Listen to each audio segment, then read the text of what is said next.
It's Tuesday, April 19th, 2022. I'm Jackson Bird. Today, a doctor was beamed up to the ISS in the first ever holoportation to space.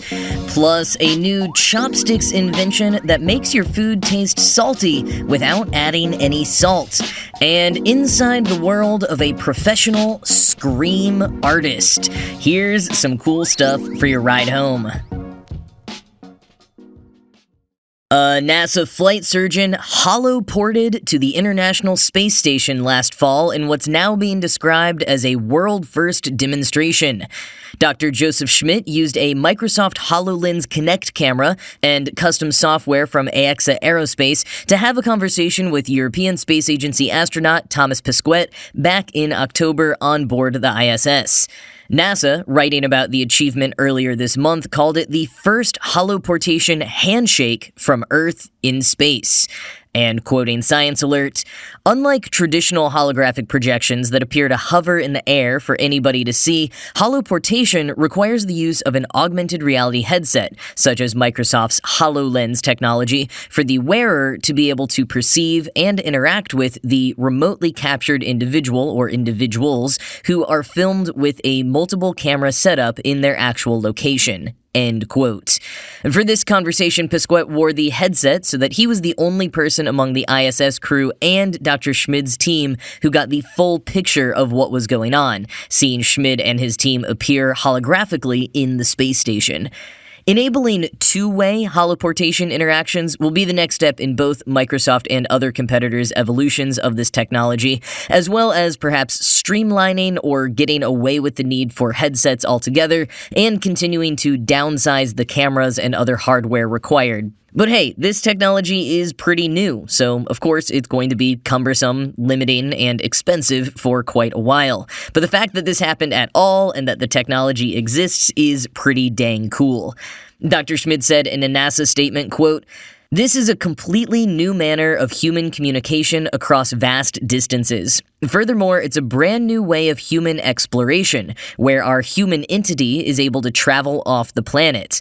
Our physical body is not there, but our human entity absolutely is there. It doesn't matter that the space station is traveling 17,500 miles per hour and in constant motion in orbit 250 miles above Earth. The astronaut can come back 3 minutes or 3 weeks later, and with that system running, we will be there in that spot, live on the space station." End quote.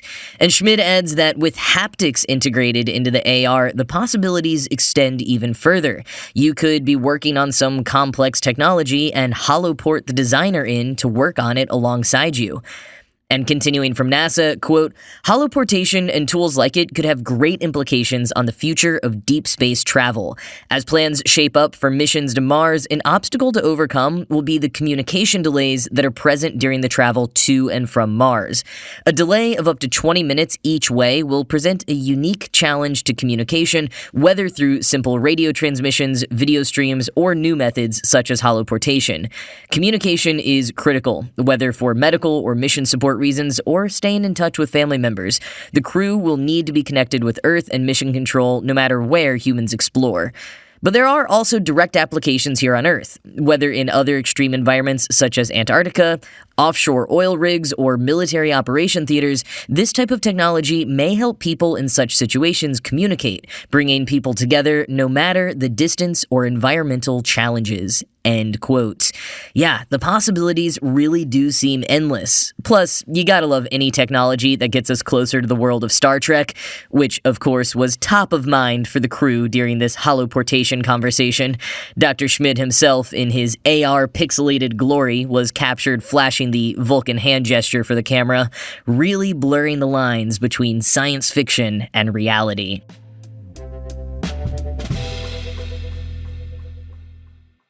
What if you could enjoy added salt without worrying about your sodium levels, and without actually having to add anything to your dish?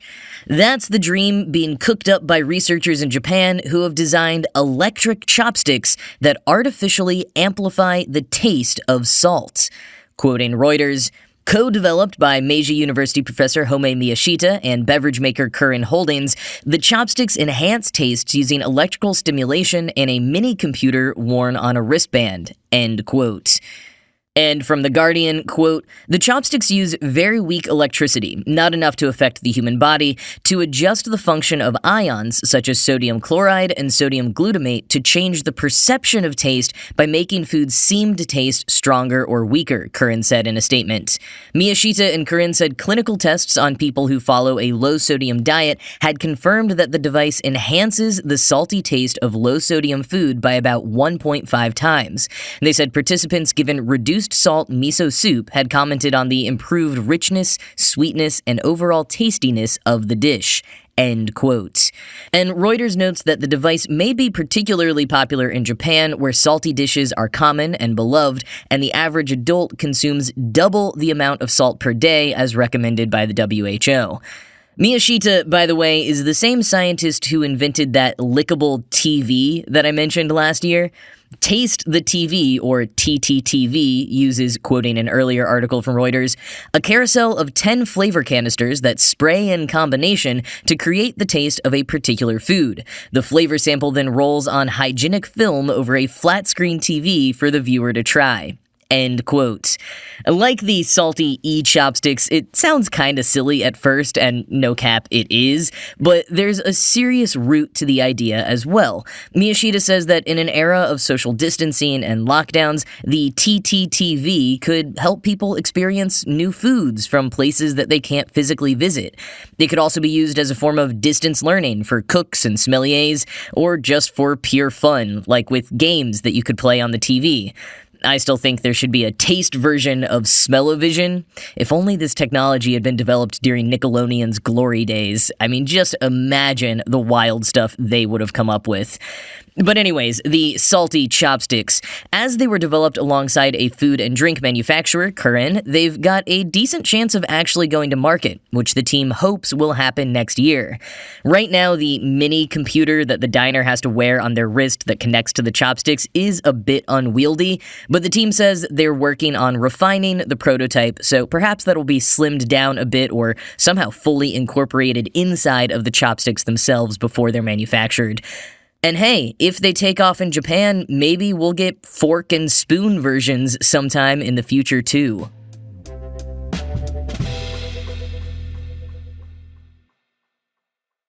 In the film world, there are stunt doubles, there are Foley artists recreating all the natural sounds of footsteps and doors closing, there are even butt doubles. But did you know that there are also scream doubles?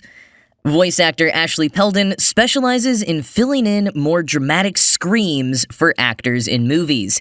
Typically, when a different tone was wanted in post, or the actor themselves may have harmed their voice going for the exact scream the director was looking for, or maybe just to add in extra screams during a sort of crowd scene.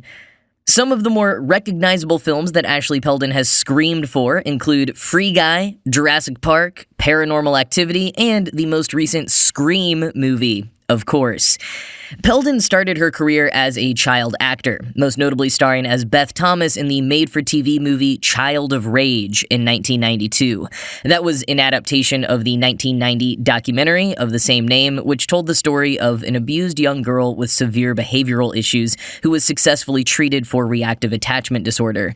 I remember watching that documentary in psych class back in high school, and the full half-hour doc is on YouTube, and it's one of those YouTube videos that pops up a lot in recommended videos when you have a fairly unused account, so if the documentary wasn't more popular than the made-for-TV movie back in the day, it probably is now. But anyways, as you might be able to imagine from the topic of the film, Ashley Pelden got in touch with performative screaming at a young age. And while she went on to do over 40 films and TV shows throughout her childhood and teenage years, as an adult, she, like many child actors, decided to pivot to the relatively more private and less taxing career of voice acting. She also went on to get her PhD in psychology, which is pretty cool considering her first acting role. And having done the scream artist thing for a while now, Pelden understands the nuances of screaming in a way that most of us probably never thought about before. She wrote in a recent piece for The Guardian, quote, "As a scream artist, you have to know the subtle differences between screams and determine whether they should peak at certain points or remain steady for a very long time. I have to think, okay, the character is scared here, but are they scared because their life is in danger, or are they just startled? Those screams will sound very different. Ghost stories, for example, will often use a shrill, harsh scream because we need the audience to also experience fear. You often think of the classic screams of Fay Wray in King Kong and Janet Leigh in Psycho. Those are beautiful screams, but they're from the damsels. Now, we have a lot more strong rage from women on screen. There are fewer of the terrified female jobs and more for provocateur-type characters. I've been able to witness such a shift in the industry as women are getting stronger roles where they're fighting and bearing their emotions, like the female superheroes taking the forefront in action films and television programs. There are many different screams of fear, anger, rage, screams of joy and success, and that raw, embodied scream of female empowerment. There's the wailing of grief and pain, and screams of effort and fighting. End quote.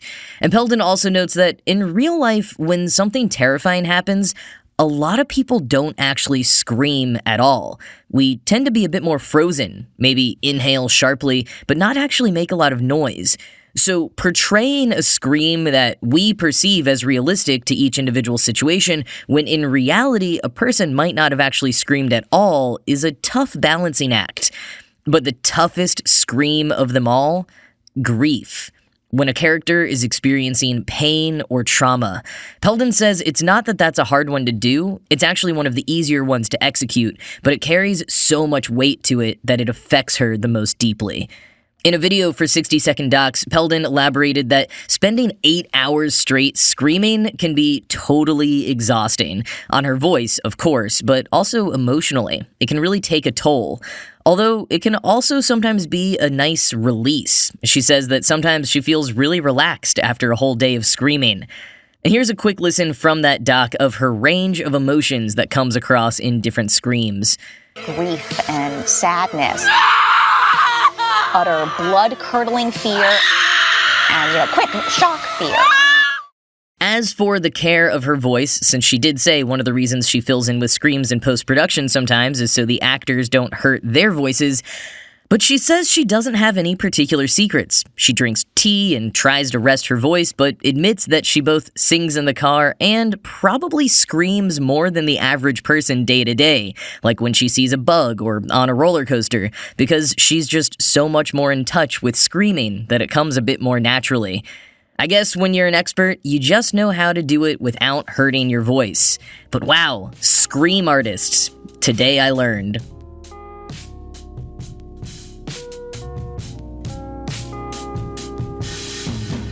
Well, fresh off the not really success of Is It Cake, Netflix is turning another popular trend into a TV show, and this time it is the card game Exploding Kittens. Only this time, instead of going for a competition reality show like Is It Cake and The Floor is Lava, Netflix will be producing an animated cartoon series and a mobile game. Matt Inman, the creative director of the Exploding Kittens game, as well as the creator of the wildly popular webcomic The Oatmeal, will partner with Netflix on the cartoon series and game. And Inman says that through the enormous success of the original Exploding Kittens game and its subsequent spin-offs and merchandise, he and the team never came up with a real story behind it, which as a comic artist was something that may have surprised himself. But he was also leery about making a show from the game at first, saying that the only time that has actually worked well in his opinion was for Clue. But once he hit on a story that he said he himself would actually want to watch, he was in. And the story he ended up coming up with, quoting VentureBeat, "The eternal conflict between heaven and hell reaches epic proportions when both God and the devil are sent to Earth in the bodies of chunky house cats." End quote. The cartoon will include the voice talents of Lucy Liu, Ali Mackey, Tom Ellis, Abraham Lim, Sashir Zamata, and Mark Proksch, the comedian from What We Do in the Shadows, who also once had a career as a fake yo-yo master. Link in the show notes to the old episode in which I did a deep dive on that stunt. Netflix has kind of gotten into the gaming world before, with tie-ins for shows like Stranger Things and Arcane, but this is the first time that they're entering development for both a show and a game at the same time. And one of the cool outcomes from that is that the mobile game, which will function much like the existing card game, will feature some of the new characters that will be on the animated series, and Netflix subscribers will get access to the game without any additional fees. They say for now, the company notorious for hiking prices every few months. The game will come out in about a month, but more details about the animated series are still to come. And with that is it from me for today. This show was produced by Ride Home Media. I'm Jackson Bird, and I will talk to you again tomorrow.